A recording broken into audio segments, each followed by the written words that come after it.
Marilyn Markle with Southern Season, and today I'm making grits with a poached egg and lardons of bacon and a little wilted greens. And so I'm going to poach the eggs first. I'm going to let this cool down slightly. And then the way I poach eggs is I crack them one at a time into a bowl, so it's really easy to drop them in the water without, oh, and you need to salt the water. So it's really easy to drop them in without breaking them. And then they just kind of float around. It looks like they're falling apart, but they're really just fine. Just give them a minute and they'll coagulate. And while these are poaching, I'll talk a little bit about the grits. So you just follow the manufacturer instructions. So if it says usually 4 times water to 1 part grits, you bring the water and or milk or a combination thereof and stock to a boil, and then slowly stir in your grits, whisking constantly. Then you go back and whisk them about every 5 minutes until they taste done, and you just taste them with a spoon.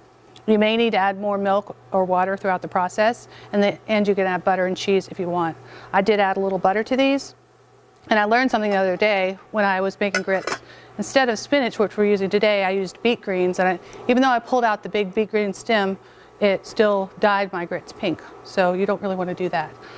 And then I just sauteed a little spinach, about this much turns into that much, so it's a nice, and a little bit of olive oil and a little salt and red pepper flakes, and it's a great flavor to go on that. So my eggs are poaching away. You just kind of want to look at them for doneness, and you can tell when the yolk is kind of set, and this is getting there. It's not quite there yet. So a good make ahead tip is, if you want to make your eggs ahead, you can go ahead and poach them and undercook them slightly. And then you can put them on an oiled tray and they'll just stay nice and soft. Then about 5 minutes before you want to serve them, put in a very low oven or drop them back in hot water and they'll reheat. And you can also clean up the edges if you want. While it looks like you're losing a lot, you're really not. I think that's about there. So to plate this, I'm going to put some grits in the bowl, and you can just stir your grits and your greens together if you want. These are yellow grits. We have lots of great local grits around here to choose from.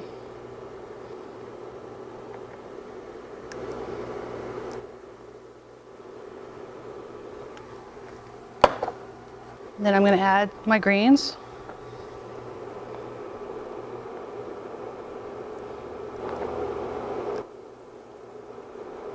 This recipe would serve 2, and my poached egg. So when you cut into this, you'll have nice runny yolk, or you can cook it as long as you like. And it's a delicious breakfast, brunch, lunch, or dinner. Thank you for joining me. I'm Marilyn Markle. This is grits with poached egg, wilted greens, and bacon.